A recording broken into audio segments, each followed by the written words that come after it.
주신 말씀은 고린도후서 5장 11절부터 17절 말씀입니다. 고린도후서 5장 11절부터 17절 말씀입니다. 제가 봉독하겠습니다. 우리는 주의 두려우심을 알므로 사람들을 권면하거니와 우리가 하나님 앞에 알리어졌으니 또 너희의 양심에도 알리어지기를 바라노라. 우리가 다시 너희에게 자천하는 것이 아니요 오직 우리로 말미암아 자랑할 기회를 너희에게 주어 마음으로 하지 않고 외모로 자랑하는 자들에게 대답하게 하려 하는 것이라. 우리가 만일 미쳤어도 하나님을 위한 것이요 정신이 온전하여도 너희를 위한 것이니 그리스도의 사랑이 우리를 강권하시는도다. 우리가 생각하건대 한 사람이 모든 사람을 대신하여 죽었은즉 모든 사람이 죽은 것이라. 그가 모든 사람을 대신하여 죽으심은 살아있는 자들로 하여금 다시는 그들 자신을 위하여 살지 않고 오직 그들을 대신하여 죽었다가 다시 살아나신 이를 위하여 살게 하려 함이라. 그러므로 우리가 이제부터는 어떤 사람도 육신을 따라 알지 아니하노라. 비록 우리가 그리스도도 육신을 따라 알았으나 이제부터는 그같이 알지 아니하노라. 그런즉 누구든지 그리스도 안에 있으면 새로운 피조물이라. 이전 것은 지나갔으니 보라 새 것이 되었도다. 아멘. 오늘 저희가 읽은 이 말씀의 범위에서 우리가 그래도 자주 듣고 어떤 성도님들께서는 암송도하는 구절은 바로 고린도후서 5장 17절 말씀입니다. 그런즉 누구든지 그리스도 안에 있으면 새로운 피조물이라. 이전 것은 지나갔으니 보라 새 것이 되었도다 라는 말씀입니다. 우리가 더 이상 옛 피조물, 죄에 타락한 피조물이 아니라 예수 그리스도로 말미암아 새로운 피조물로 하나님에 의해서 새롭게 창조된 존재다라는 말씀의 의미입니다. 이 말씀은 예수님을 영접하고 성도가 된 사람은 첫 번째 사람 아담이 타락한 그 이래로 지금까지 인류 역사에 없던 사람이라는 것을 의미합니다. 예수 그리스도 안에서 하나님에 의해 새롭게 창조되어 등장한 존재가 바로 성도라는 겁니다. 그래서 성도는 그만큼 특별한 존재입니다. 우리 한 사람 한 사람 성도가 하나님 앞에서 그리고 이 세상 가운데에서 너무나 특별한 존재라는 뜻입니다. 그리고 성도가 이처럼 특별한 존재가 될 수 있는 이유는 그가 예수님을 바라보는 그 방식이 예수님을 바라볼 때 육신을 따라 바라보지 않고 성령을 따라서 예수님을 바라보고 영접했기 때문입니다. 16절 말씀으로 거슬러 올라가 보면 우리가 그리스도도 육신을 따라 알았으나 이제부터는 그같이 알지 아니하노라. 즉 예수님을 육신에 따라 알지 않고 새로운 방식으로 예수님을 알게 된다는 의미입니다. 이것은 우리의 육신의 지식과 육신의 지능을 가지고 예수님을 아는 것이 아니라 성령님께서 예수님을 알게 해주신 그 방식으로 예수님을 바라보고 영접하게 되었다. 그렇기 때문에 우리가 새로운 피조물이 되었다는 것입니다. 그렇다면 육신에 따라 예수님을 아는 것과 성령을 따라 예수님을 아는 것은 어떠한 차이가 있는가? 우리가 그것을 보아야 합니다. 육신에 따라 예수님을 아는 방식은 바울이 다메섹으로 가는 길에 부활하신 예수님을 만나기 전까지 바울 또한 그렇게 예수님을 알던 방식입니다.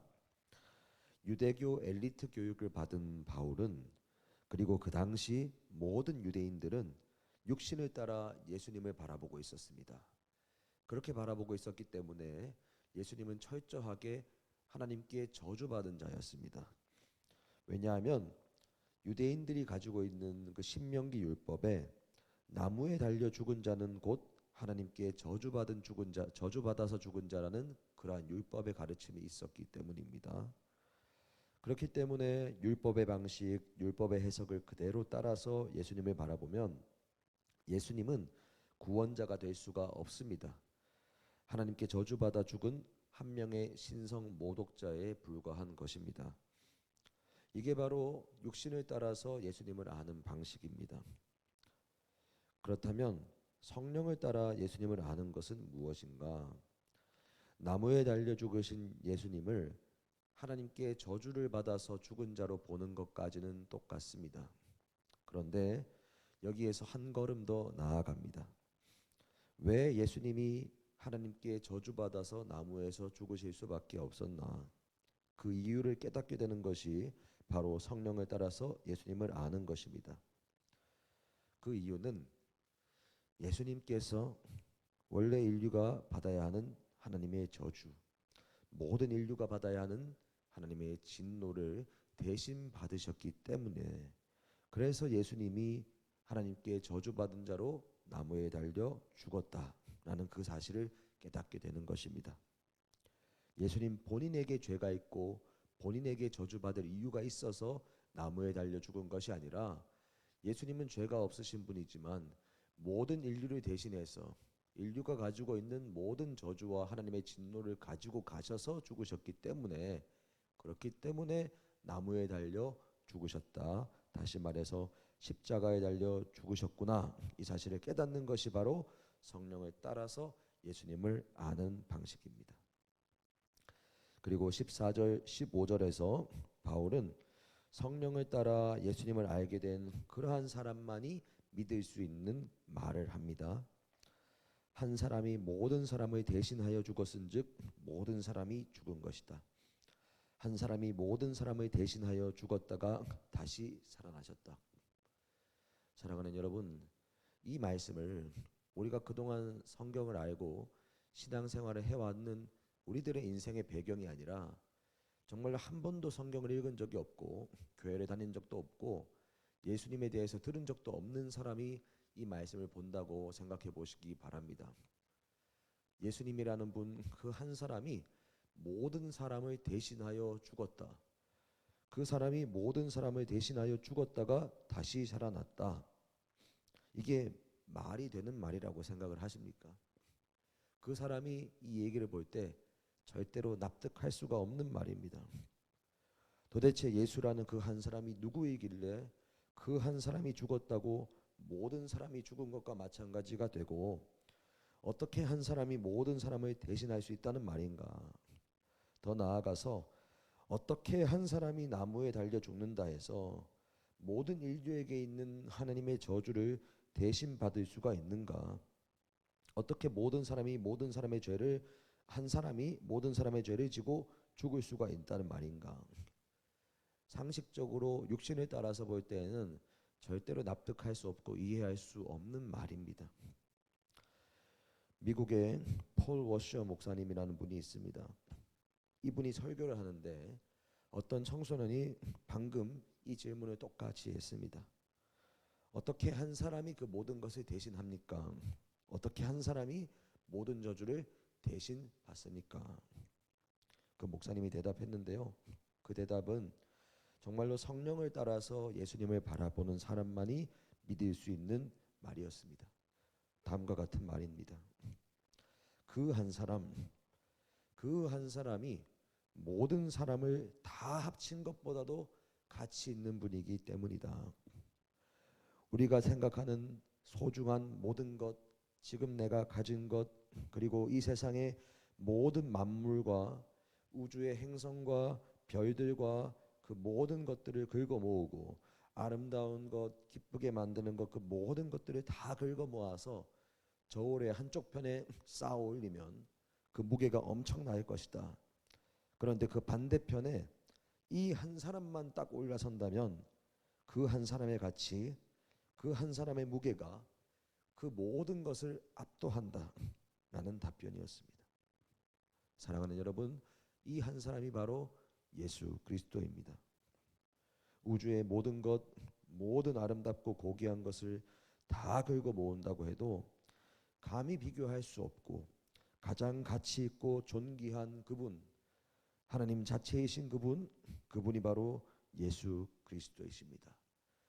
그분이 바로 예수님이기 때문에 우리 모두의 저주를 대신 짊어지실 수 있는 한 사람이 되는 것입니다.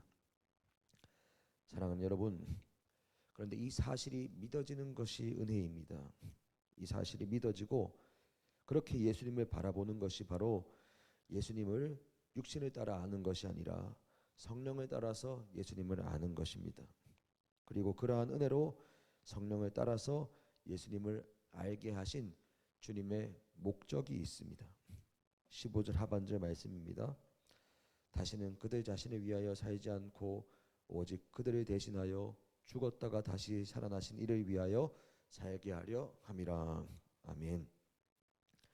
가장 존귀한 예수 그리스도, 그 한 분이 우리를 위해 죽으시고 다시 살아나신 이유, 그리고 오늘 우리가 그 사실이 믿어지게 하신 이유, 그 이유는 우리가 더 이상 우리를 위하여 살지 않고 오직 예수님을 위하여 살게 하기 위함입니다. 사랑하는 여러분, 오늘 하루 예수님을 위해서 살아가시는 저와 여러분 되시기를 바랍니다.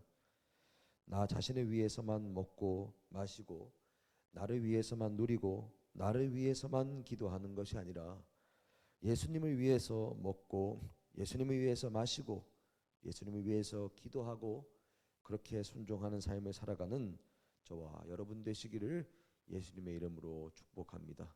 함께 기도하겠습니다. 하나님 아버지, 은혜에 감사합니다. 아버지 하나님, 우리가 예수님을 믿을 수 있는 것, 이것이 절대로 우리의 힘과 능력을 통해서도 우리의 지혜를 통해서도 아니라 정말로 성령님께서 우리에게 은혜 베푸신 덕분에 우리가 예수님을 믿게 됨을 믿습니다. 정말로 우리가 육신을 따라 예수님을 바라보지 않고 성령을 따라 예수님을 바라보게 되므로 예수님 그 한 사람이 우리와 모든 인류의 구원자라는 사실이 믿어지게 하시니 감사합니다. 그리고 그렇게 믿어지게 하신 주님의 이유가, 그 목적이 더 이상 우리가 우리 스스로만을 위하여 살아가는 것이 아니라 예수님을 위하여 살아가게 하시기 위함이라는 사실을 기억하게 하여 주옵소서. 그래야 오늘 하루 우리가 살아갈 때에도 나 자신을 위해서만, 또는 나의 사랑하는 가족들만을 위해서만, 또는 나 자신을 사랑해주는 누군가를 위해서만 살아가는 것이 아니라 철저하게 예수님을 위해서 살아갈 수 있는 이 하루가 되게 하여 주옵소서. 감사드립니다. 예수님 이름으로 기도합니다. 아멘.